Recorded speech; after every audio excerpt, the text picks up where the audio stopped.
bonjour, nous sommes les ciné-reporters sur la FFA et nous allons interviewer Chabi Molia et sa sœur, sa productrice.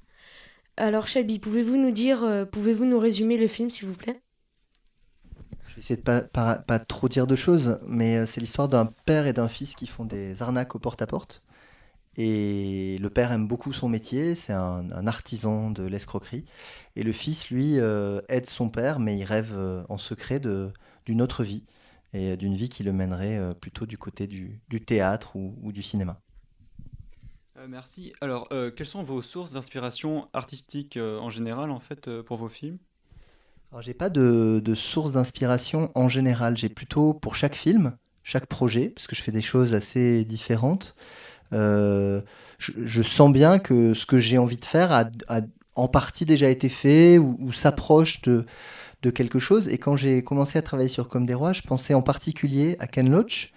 Et au Ken Loach d'il y a un petit moment, d'il y a 30 ans, quand il faisait des films qui étaient à la fois des films sociaux, il parlait de gens qui étaient dans la difficulté, etc., mais toujours avec de la comédie, de l'humour, du décalage. Il y a en particulier un film qui s'appelle Raining Stones, qui est l'histoire de deux types qui n'ont pas d'argent et qui font toutes sortes de petits coups pour essayer de joindre les deux bouts à la fin du mois. Et ça, voilà, je savais que je venais forcément avec mon sujet dans ce genre de cinéma-là.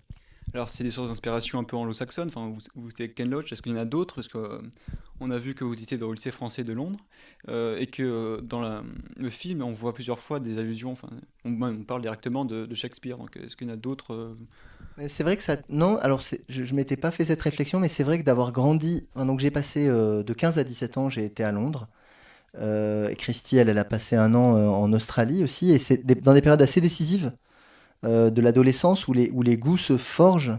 Et je pense que c'est. Moi, j'ai été loin de la France à ce moment-là. Donc, j'ai pas grandi avec la nouvelle vague, j'ai pas grandi avec François Truffaut comme première référence. J'ai plutôt grandi avec. Enfin, je me suis formé, j'ai eu envie de cinéma plutôt effectivement à partir de références américaines, anglaises, japonaises aussi, parce que je trouve que les Japonais savent très bien manier aussi ce double registre où on est à la fois dans la comédie, dans le drame, on ne sait pas très bien où on est, mais parce que la vie est comme ça. La vie, elle n'est pas dans des cases, dans des genres cinématographiques bien établis. On va poser une question à votre sœur. Christy. Christy, pouvez-vous nous dire si quand votre frère vous a présenté le film, vous l'avez aimé tout de suite ou vous avez réfléchi avant de l'accepter et de le tourner? Alors, on réfléchit toujours, ça c'est sûr. Maintenant, moi, quand Chabi, donc c'est quand même le troisième film qu'on fait ensemble, et avant j'ai fait 3 courts-métrages et un documentaire de Chabi. Donc, c'est vrai que pour moi, c'est inenvisageable de ne pas produire le prochain film de Chabi. Donc, mais quel que soit aussi, si je travaille avec un autre réalisateur, quand il me propose un projet, j'ai envie de l'aimer. Donc, en fait, on a surtout commencé une période de travail quand il m'a parlé du projet et qu'ensuite j'ai commencé à lire différentes versions. Donc voilà. Merci. On va retourner à vous alors, on fait un peu la navette.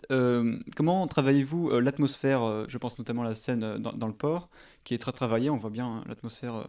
Alors comment envisagez-vous en première cible d'attaque? Est-ce que c'est la couleur, la musique, les dialogues ou les phases de silence qui créent une atmosphère Alors, en tout cas, ce qui est certain, c'est que quand je travaille, moi, j'ai une vie de romancier, j'écris des livres, donc je pourrais ne faire que ça. Je pourrais raconter des histoires sous forme écrite.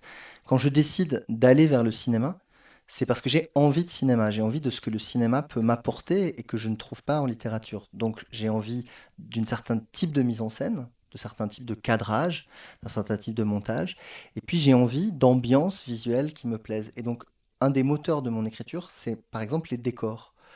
Moi, j'ai besoin d'imaginer des scènes dont je me dis, le jour où on y sera pour les tourner, ça nous plaira d'être dans ce lieu-là, parce que c'est un lieu qui est fort. Donc la zone industrielle portuaire, par exemple, c'est un lieu qui est à quelques kilomètres de l'endroit où on a grandi avec Christy, à Bayonne. Et c'est un lieu qu'on a toujours trouvé comme ça très beau, très saisissant, de jour comme de nuit, démesuré, avec ces navires à moitié rouillés qui viennent de l'autre bout du monde. Donc voilà, il y a des envies de cinéma qui font que sinon, moi, j'arrive pas à écrire. Si je ne vois pas la scène, ou si je me dis la scène va avoir lieu dans un endroit qui ne m'intéresse pas, je n'arriverai pas à écrire. Euh, co- Merci, mais comment est venu le titre? Est-ce que vers la fin, vous vous êtes dit, il faut que je trouve un titre, ou est-ce que c'est dès le début, vous avez dit, ça sera mon titre? Tu te souviens, toi, de ça? En fait, au départ, il y avait le mot roi, mais c'était pas comme des rois. Oui. Ça s'appelait le Fils du Roi. Le fils du roi. Ça s'appelait le Fils du Roi parce que c'était sur le parcours de Mika, du fils qui est l'apprenti escroc. Et à un moment donné de l'écriture, vous savez, un scénario, ça bouge énormément. Et celui-là a beaucoup bougé. J'ai eu beaucoup de mal à l'écrire. Je me suis égaré dans des versions et des versions. Mais à un moment donné, le père disait au fils, si on réussit ce coup-là, après on sera comme des rois.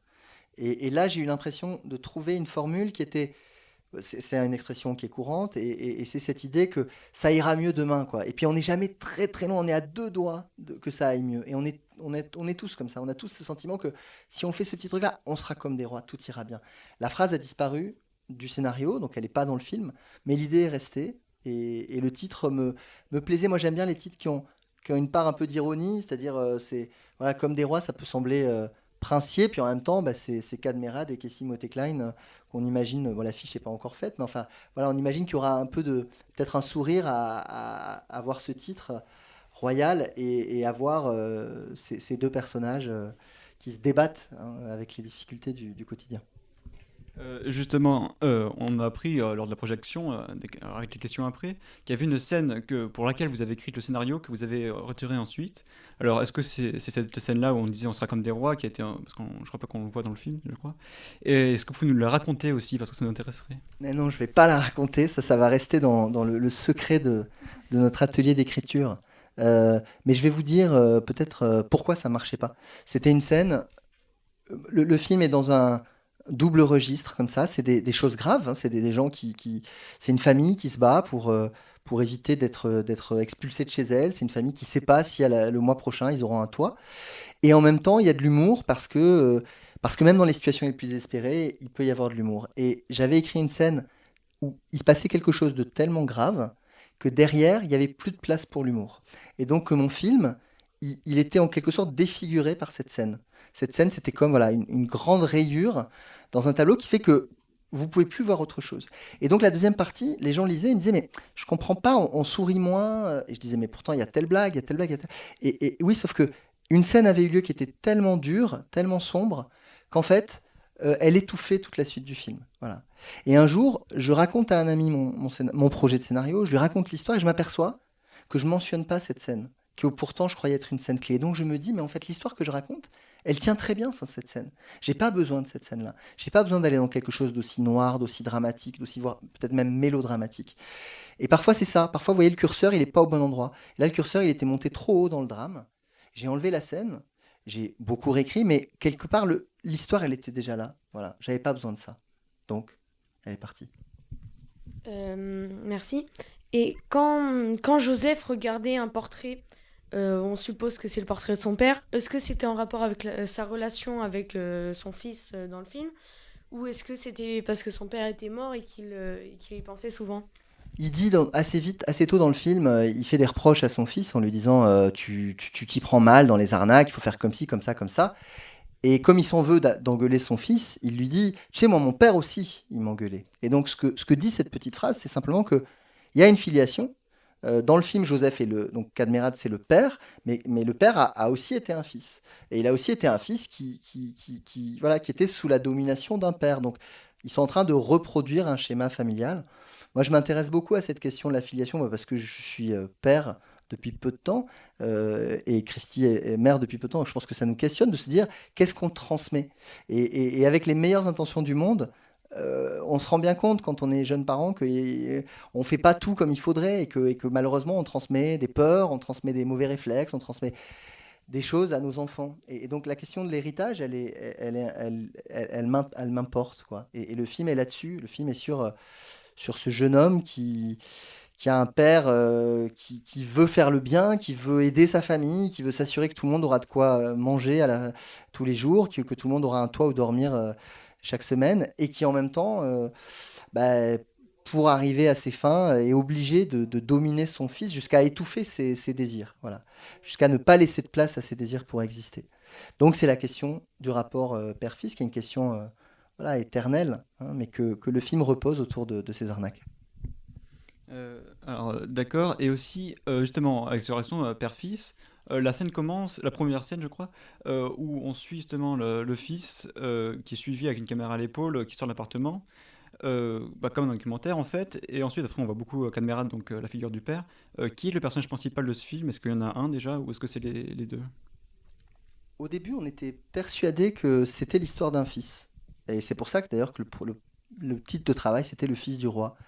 Et puis, plus on a avancé dans le travail, plus on s'est dit, c'est le tandem, hein, c'est deux personnages. Alors, c'est vrai qu'on suit le parcours d'émancipation de Mika, qui est joué par Casey Motte-Klein, mais en même temps, on s'intéresse aussi à ce père qui doit lui aussi bouger. Il faut pour que cette relation père-fils, elle continue d'exister, il faut que lui, il change.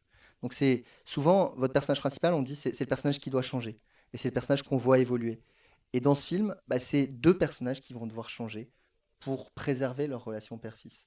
Il y en a un qui va devoir se libérer et un autre qui va devoir accepter que son fils lui échappe. Merci.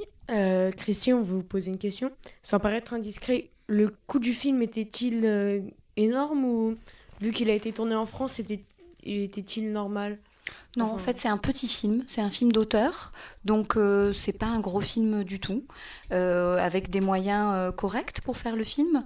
Donc on a plutôt été bien, c'est-à-dire que le tournage, Chabi a eu assez de temps, c'était ce qui était le plus important. Il a eu assez de temps pour tourner, assez de temps pour monter. Les comédiens ont quand même fait un gros effort, donc en fait, ça s'est passé dans des bonnes conditions. Mais c'est un film à petit budget. Et qui tient aussi donc à l'envie de Cadmerade, hein, qu'on connaît tous, de faire ce genre de film-là. Voilà. C'est un film qui lui doit beaucoup parce qu'il a accepté des efforts financiers importants pour être à l'échelle du film qui se faisait voilà, dans un budget très raisonnable. Est-ce que vous pouvez nous parler de la prise de contact avec Cadmerade, justement? Ouais, c'était un grand souvenir parce que elle est arrivée très vite. On lui a envoyé le scénario un mardi et le mercredi, je l'avais au téléphone et il voulait faire le film. Il y avait aucune question. Il était très enthousiaste. Et pourquoi? Parce que il me disait ça me parle de moi parce que lui, il n'a pas fait d'études de théâtre. Il se destinait pas à ce métier-là. Et il a fait des études de vente et donc il s'est retrouvé à faire du porte-à-porte. Alors lui, il arnaquait pas les gens, il essayait pas de leur refourguer du faux vin ou du faux foie gras, mais il se retrouvait quand même voilà, à aller taper à une porte et puis à dérouler bah, tout un vocabulaire, tout un jeu en fait du vendeur. Et donc il s'est trouvé, voilà, par le hasard des choses, mon histoire, retrouver son parcours biographique. merci. Une dernière question. Avez-vous d'autres projets avec Cadmerade ou même avec d'autres acteurs? Ah, pour l'instant, c'est pas net. Il y a plein d'envies. On travaille avec Christy sur un projet de film d'animation, un dessin animé dessiné de façon traditionnelle, donc en 2D, un peu comme peut le faire Miyazaki, hein. On n'est pas en volume, on est vraiment au trait. C'est quelque chose qu'on fait très bien en France et donc on aurait envie de faire ça. Voilà, ça, c'est dans c'est quelque chose qui va se déployer, on l'espère, dans les mois qui viennent. Et puis il y a d'autres idées, et puis il y a aussi ce que deviendra ce film qui détermine ça, une carrière de réalisateur. Ça dépend aussi de est-ce que vos films marchent, est-ce que vos films ne marchent pas, quels sont les budgets qu'on va vous allouer, et les budgets déterminent aussi les histoires. Ça sert à rien d'essayer de faire un film de super-héros avec un tout petit budget, ou alors il faut le faire de manière très décalée.